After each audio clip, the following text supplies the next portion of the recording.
Gikan sa RMN Broadcast Center. RMN Broadcast Center. Kini ang IFM News. IFM, unang yagyag sa balita. IFM News Headlines. Idol, mayo buntag ani anang mga headlines karong buntaga. Sa itong balitang lokal, selebrasyon sa holiday Idol sa Tibuok Region 12 generally peaceful, sumala pa sa PNP. Samtang kaso sa mga nabuthan nagpabuto sa rehiyon na dungagan pa. Seguridad nga gipatuman sa sobra usa ka bulan Idol nga aktibidade sa Oval Plaza ug uban pang area sa Police Station 1 nagmalapuson. Samtang pulis nga aksidenteng napusilan ang kinatawo ana-ana sa luwas nga kahimtang. Idol, sa balitang national, pipila ka mga kritiko sa Anti-Terror Act of 2020 subling gibatiko sa maong balaod. Dulaan sa 60% sa mga biktima sa pabuto na gamit sa mga legal fireworks sumalapas sa DOH. Sabtang Idol, sa balitang international, Ukraine ug Russia nagpahigayon og halapad nga prisoner swap. Samtang kapin sa hagatos kataw patay sa duha ka pagbusikad sa Iran. Idol, sa balitang sports, former NBA star Dwight Howard makauban sa basketball team sa Pilipinas sa torneo sa Dubai. Samtang para sa balitang showbiz, kay Claudine Barreto nawad-an sumalapa og kapin 100 million pesos suman sumalapa nga kuhaon ni Raymart Santiago. Ugoy noy. IFM, unang yagyag sa balita.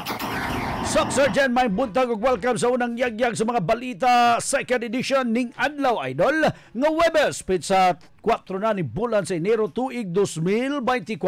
Kini ang inyong mga tigbalita. Ako si Harold Dave Silagan.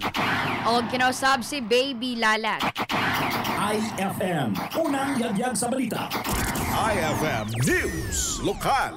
Idol, detalye sa itong balitang lokal na himong generally peaceful ang selebrasyon sa Pasko pagsugat sa bagong tuig sa Tibuok Region 12. Ako rin na himong pamahayag ni Police Major Risa Hernaez, ang tigpamaba sa Police Regional Office 12. Sumala pa ni Major Hernaez nga dako ang kalipay ni Police Brigadier General Jimmy Lima Karaig, ang Regional Director sa Police Regional Office 12, sa nahimong dedikasyon sa ihang mga sakop o pagbantay sa tagsa-tagsa nila ka mga area of responsibility, hinungdan nga nahimong hapsay og malinawon o walay unsa mang kakulian nga nahitabo.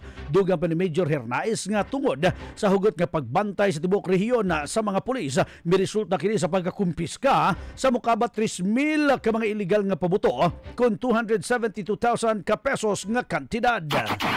During our Christmas and New Year celebration in Sargent, generally peaceful naman po. Wala naman po tayong mga significant untoward incident. Siyempre, this is commendable atmosphere of peace and order situation throughout the region. So our director, alam naman natin na siyempre yung mga kapulisan ay nagtrabaho talaga, nasa full alert status, and as of January 2, 2024, yung data natin na na-receive sa mga nakuha natin campaign against illegal firecrackers, meron tayong total of 3,064 firecrackers na na-confiscate natin, amounting to 272,000. So, yun yung mga na-confiscate natin. IFM, unang yagyag sa balita. Samtang liwi pa man sa hugot nga pagbantay og operasyon sa kapulisan batok sa ilegal nga pabuto dili matud pamalikayan nga aduna gyapoy makalusot og mapalit sa mga konsumante kung asa mausab kini ang hinungdan aduna gyapoy mabuthan sa Tibuok Rehiyon. Kung asa sa pinaka-latest nga gipagawas sa DOH na nasa 74 ang nabiktima niini. Gikabuti nga manusab ni Major Hernaez nga hangtod sa Enero 6 sila magmonitor niining mga nabiktima sa pabuto o kung aduna pay mga nagabalig og ilegal nga pabuto tungod kay kada adlaw aduna matud pay madugang og aduna na po'y uban nga wala pa nag-report nga naigo sila. Opo, so far, ito nga yung na-confiscate natin, more than 272,000.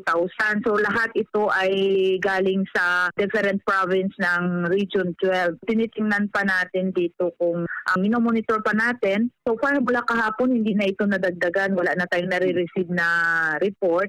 Pero yun nga sinasabi ko, hanggang January 6 tayo magmomonitor. Kasama na dito yung yung mga firecracker related incidents. So every day meron tayong nadagdag mga minor injuries lang naman kasi minsan 'di ba hindi muna sila nagre-report, so hindi natin mare-receive, hindi natin makakount sa ating monitoring. At kina-counter-check din po natin ito sa Department of Health, considering na unang-una sila yung nakaka-receive at sila talaga yung nakakaalam kung ilan na yung mga may mga minor injuries at may mga firecracker related incidents. IFM, unang yagyag sa balita.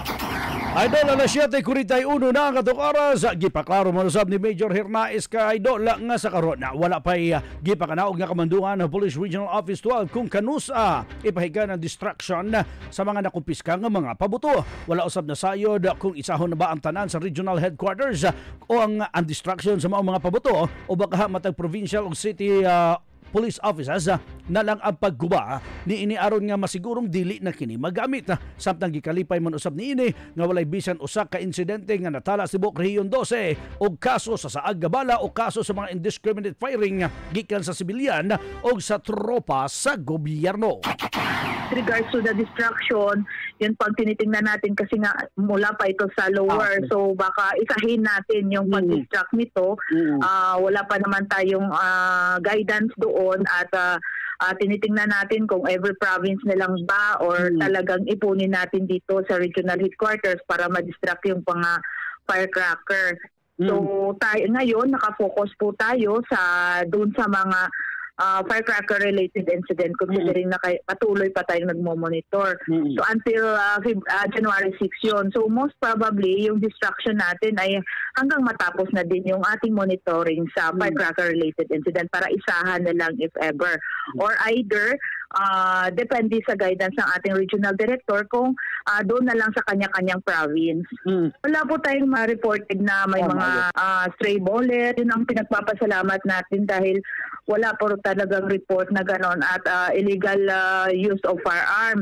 Kasi tinitingnan natin dito kahit nga sabihin natin na hindi mo pa takpan o ano yung firearm mo, malalaman pa rin. So far wala po tayong nare-receive na report na may mga stray bullet incident. Tapos yung illegal use of firearm. IFM, unang yagyag sa balita. Samtang idol, dugang detalye para sa mga balitang lokal, nagwalang puso ng gilatag nga seguridad sa kapulisan nga sakop sa Police Station 1.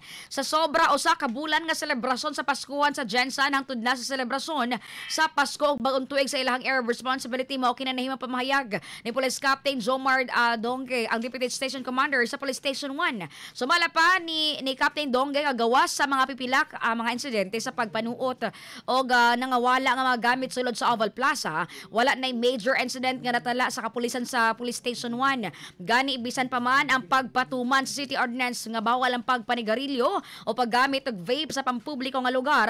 Ang hugot usab nila ginapatuman ingon man ang pagbawal sa pagsulod sa mga bawal nga butang sa Oval Plaza sama na lamang sa baga nga jacket, kalo og mga backpack. Okay, una sa tanan, no, maayong buntag sa tanang nang mati sa General Santos City, particularly sa atuang nga nasakupan sa area sa Police Station 1. Generally, para malaman sa tanan nga ang atuang peace and order sa atuang area of responsibility sa Police Station 1 from practically gikan sa December 16 pagsugod sa atuang Misa de Gallo hangtod karon is generally peaceful. Actually, wala tay mga crimes nga major incidents nga nahitabo tungod po na sa paningkamot sa inyong kapulisan, particularly din sa Police Station 1. Tanang mapanatili nato nga maging malinaw at saka mapayapa yung ating pag-celebrate sa ating Christmas at saka sa New Year. Actually, may mga na-confiscate may nga mga vape o gatong mga lighters, mga violations nga dapat isulod. At katunayan nga, may mga problema may nga na-address regarding sa vape. Pero so far, na-address naman namo, gina-remind namo among mga tao nga kung wala nakita nga naggamit og vape in the public, kung naalang sa bulsa, ipatago lang namo. Kung nakabitay sa dibdib, ipatago lang namo. Kung wala ga sigarilyo, dili namo kuhaon lang sigarilyo because the mere possession of vape or cigarettes without sipping it, without smoking it is not a violation. Nagiging violation lang siya kapag ka nag-smoke siya sa public o nag-vape siya sa public. Kaya may big nga area diha, at least na-address na sa atuang mga kapulisan sa post number 1 to post number 9. So, naging okay naman yung nagko-complaint ng isang. IFM, unang yagyag sa balita. Alas 7:46 ng atong oras, idol. Duga pa sa mga balita. Ana karon sa luwas nga kahimtang, idol, ang usa ka pulis kasakop sa Alabel Municipal Police Station human. Aksidente niini nga nakablit ang gatilyo sihang armas sa diyang nag-CR kini niadtong malabay nga adlaw. Alas 7 sa buntag sa Alabel Municipal Police Station kung asa naigo gayod ang iyahang kinatawo. Sumala pa ni Police Colonel Denry Francisco, Provincial Director sa Sarangani Police Provincial Office, nga sa karon na nagpabilin sa balay tambalanan ang biktima og naoperahan na matud pa apan na wala pa masayran kung kanus apa kini makagawa sa ospital. Base sa investigasyon nga nag-CR lang matud pa ang nasampit nga biktima og atol sa paggunit diini siyang 9mm nga armas. Aksidente niini nga nakablit o nagunitan ang trigger og nakablit hinungdan sa pagbuto niini. Nasa hospital pa ngayon, no? Hintay pa rin natin yung mismong final bulletin. Pero so far ngayon, stable naman. Kaya lang, yun nga, di pa rin kung kailan siya lalab. Doon mismo sa sa organ niya, antimahan hopefully, maging maayos naman. We just don't know kung paano pa ma-repair yun. Or personal necessity siya. So, kinanggal niya muna yung kanyang holster na personal necessity. Siyempre, kasi alam mo, kahit mag-CR, dala namin yung baril. Ganun talaga So, di dala niya pa rin. Kaya lang, pagdudiis na siya, nung pagpasok niya, ayun, nakalabit niya yung baril niya. Accidental fire. IFM, unang yagyag sa balita. Samtang, idol, gi-kumpirma man usab ni Colonel Francisco nga iyang issued service firearms ang nakaigo ngadto kaniya nga usa ka Glock 9mm pistol.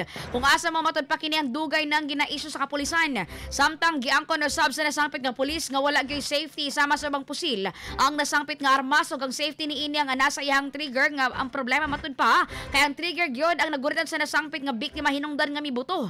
Dugan pa ni Colonel Francisco nga ang naitabo sa nasangpit nga pulis ang aksidente gyud tungod kay ang kapulisan ang sakto man sa training kabahin sa gun handling apan dili matud pa usay malkayan nga aduna gyud mahitabo nga disgrasya hinungdan nga kanunay kining mga nagpahimangno sa iya nga mga sakop nga kanunay gyud mag-amping og trigger out gyud kanunay ang tudlo og maggunit og pusil. Hindi, kasi yung kanya is Glock. Glock wala kasing safety yun. Ang safety ng Glock is mismo sa sa trigger. Fortunately, yung trigger ang nahawakan niya mismo. Issue pa rin yung Glock, sir? Yes, issue yan.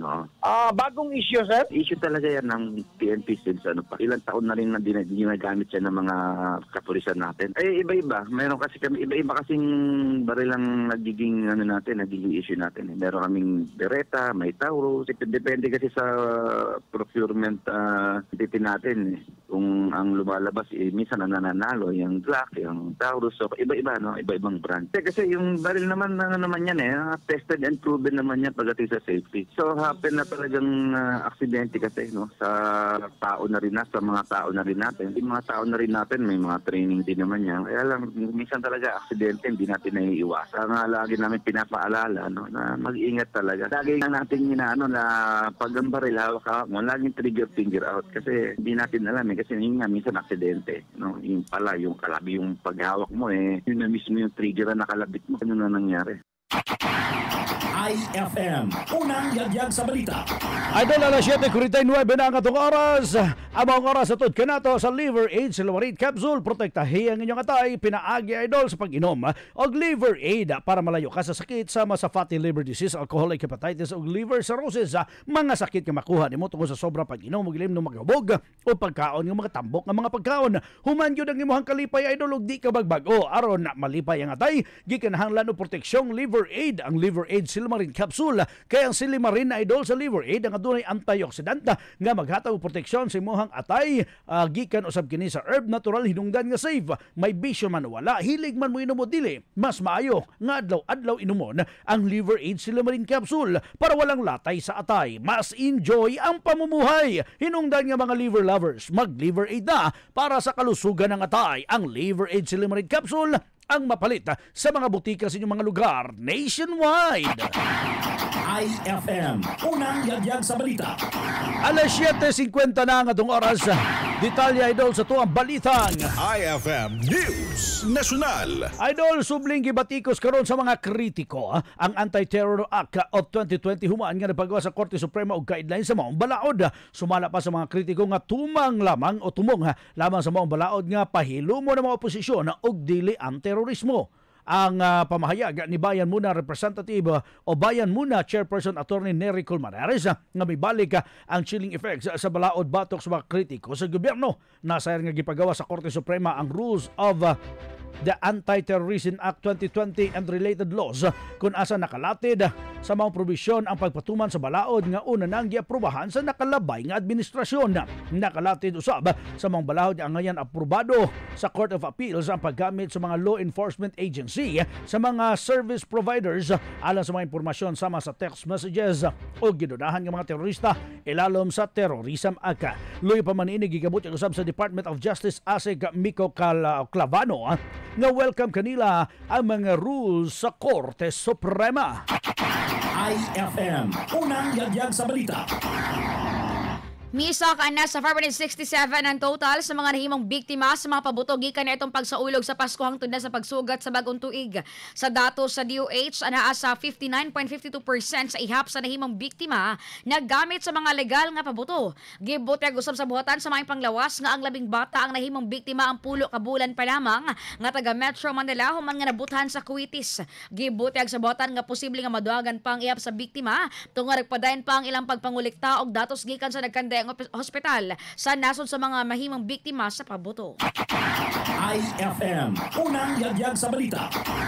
Alas 7:52 ang atong oras. Idol, detalles do balita. IFM News International. Idol, mapahigayon og halapad nga mga prisoner of war ang Ukraine o halapad nga mga prisoner of war ang Ukraine ug Russia. Sa pamaig ni Ukraine nga adunay 230 ka mga prisoners ang gilangkuban sa mga sundalo ilahang border guard ang gibuhian sa Russia. Hulip usab niini ang ilahang buhian usab ang 248 ka mga Russian military nga ilahang nasikop.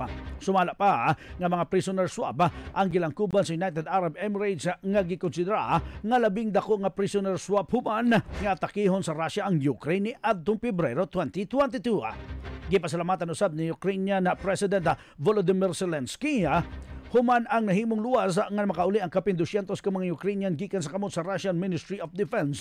Nasayran na nga ika-48 ka mga prisoner swap ang natigayon dili mukabat sa diin mukabat nga to sa 2,598 ka mga Russian na ang gibuhian sa mga military sa Ukraine. IFM, unang yagyag sa balita. Patay ang kapino sa hagatos katao human sa duha ka pagbusikad sa Kerman City, Iran. Natigayon ang insidente haduol sa lugar kung asa gilubong ang namatay nga military commander nga si Qasem Soleimani. Natigayon ang ang una nga pagbusikad nga adunay gilayon nga 700 meters gikan sa lubnganan ni Soleimani. Samtang ikaduha ang pagbusikad ang natigayon sa halos 1 ka metros ang gilayon samtang mibisita ang mga pilgrim sa lugar. Sumala pa sa mga otoridad nga padayon ang ilang investigasyon kung kini ba insidente sa gas explosion o terror attack. Naseral nga si Soleimani ang nagdumala sa Revolutionary Guards Force nga usa ka elite unit sa overseas operation sa Iran. IFM, unang yagyag sa balita. Alas 7:54 ang atong oras, Idol. Detalye kita sa tuwa balitang IFM News Sports. Idol, sa natad sa basketball, magdula kauban ang basketball team sa Pilipinas. Si kanhing Los Angeles Lakers star Dwight Howard kinang gikumpirma sa Strong Group Philippines team coach Charles Chu sa nakatakda nga Dubai International Basketball Tournament. Nasayar nga si Howard ang nahimong 8-time All-Star o 3-time Defensive Player of the Year nga nakadula usab sa Taoyuan Leopards sa Taiwan Basketball. Ulahing dula ni ini sa NBA niadtong 2021-2022 season sa Lakers nga nakatala og average 6.2 points, 5.9 ka mga rebounds. IFM, unang yagyag sa balita.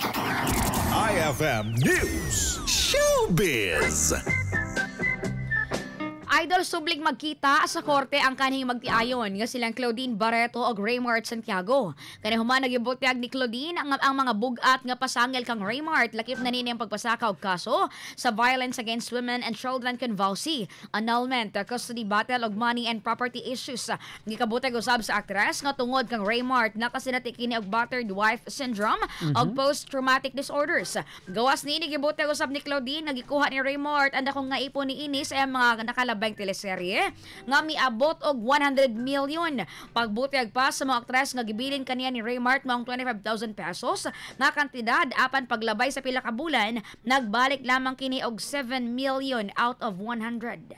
Ako 100 million? Oo, sa iyang mga naipon na niya sa iyang mga kanipa mga teleserye to mga karaan pagin niya nga mga teleserye. Kamukha mo lang nag-ipon na. Ay, grabe. 7 lang ako, 7. Ay lang ang apila million. 7 pesos lang. Pesos lang, 7 pesos. Nahimo siya, sa to, nakasinati siya, battered wife syndrome. Buttered chicken, nabalaan. Ano na yung spelling sa buttered? I mean, ako butter nga, B-U-T-E. B-U-T-T-E. Ay, nalag. Ay, buguay. Ay. Anak yun ang Dilitan na nato gusto na ito. Makuha na ito. Mo pala'y pagsubang sa 2024, wala na, nagkayamukat na. Gikapoy na. Bitaw ay. Siyempre, sige lang kung mga idol. Stay strength lang. Stay strength lang. O, di natin mag-strong. Strength na lang. Stay strength lang, Mads Claudine. Oo. Sa kani may tabo sila nga subling pa ito bangay sa korte. Maangkon kay niyang kadaugan or na basig kuan na po ni. Bahala ko sila. Oo. Alas 7:57 ang atong oras. Oy, may pagpaminaw, idol ha. Diha kang Rosalie Silon. Ingon niya, kuan lang kanang nag-send lang siya heart. I heart you, we heart you too. Si Emelinda Pasilaban niya, good morning mga idol. Si Geraldine Lakina. Ingon niya, morning idol Dave, gwapang baby lala, shout out ko sa akong family sa Lanton. Apo pong sa Lakina family watching from Riyadh, Saudi Arabia. Thank you, maayong buntag tanan, God bless. Hello sa tong mga idol din ha, nga mga OFW. Ay, labi na kay Auntie Alma. O si Auntie Alma, nagpag-greet? Si Auntie Alma, karon kalimot ko siya apelyido pero taga Lanoy na siya. Og kay Totski Talata, good morning idol baby lala to idol Dave. Pag-greet ko no ang ERD Farm. Also sa ka-tune in sa IFM. What's up answer? Matik. Si Joy Mangile na siya, good morning idol Dave. O gwapa kayo nga baby lalats, buyag. 2024 na ba siya? 2024 na gid ba ya? Nagkahilo ba karon? Hilo. Si idol o gwapo oy, shout out mi diri while watching from listening from the radio. La Badami Himiron. Sige, good morning idol.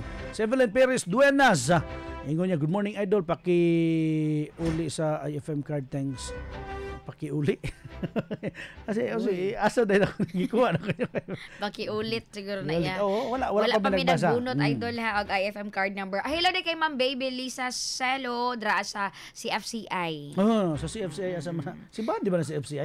Dili ay Cornesia. Sa Cornesia, sa librarian na mo, sa Cornesia. Hello. Guwapa, always siya nakatune in na siya radyo sa library. Si CFI dahil itong simbahan. Na siya radyo sa iyang library.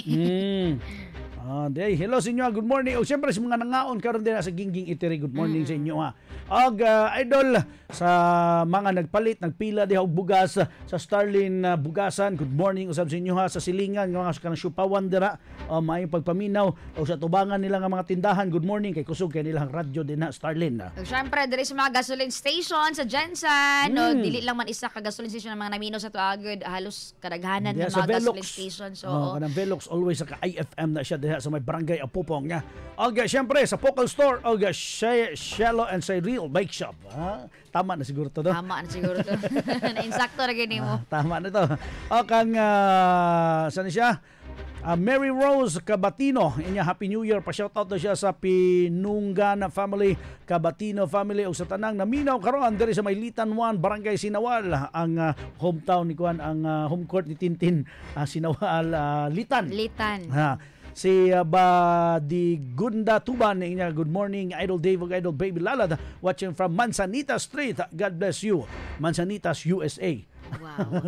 Ug syempre sa tanan nato mga idol nga nagpaabot gyapon sa to ang IFM card numbers ug uban pa mga promos mga Paabot idol lang. ay mo kawalang paglaom kay magpaabot lang gyud mo ha kay moabot ra gyud basig mga next week siguro or dili na maglayo karon nga bulan idol makabalik ta sa to ang IFM. More man ginatang-atangan good pinaka ginatang-atangan po dila nga promo. Siyempre, ang ato ang IFM mahiwagang kahampadayon na siya og ang ato ang kiningkuan ay dakpan ka. Oo, idol. Bisan og kanang murag ato pang skip ka ra ng IFM kas oras-oras, station gyapon ka sa IFM kay tungod ang amo ang team naglibot suroy para sa mo ang pagpanghatag og bugas. Siyempre, bugas, automatic na. Cash. Bugas. Oh, siyempre. Alas 8:01 na, idol. Muna naglangkob sa mga balita karong buntaga. Ang unang yagyag sa mga balita, second edition, ning adlaw idol nga Webes. Pitsa 4 ni bulan sa Enero tuig 2024. Sa Macau sa idol, sa ngalan naman sa Tibok Persa sa IFM Jansan. Para sa matik sa balita, matik sa drama ug musika, matik sa public service. Kini ang inyong mga tigbalita. Ako si Errol Dave Silagan. Og kinausab si Baby Lalat. Alang sa tinuod nga numero 1 kini base sa KBP latest ni siya dula Qatar Media Survey 91.9 IFM News, Jansan. Unsa pay answer? Matik!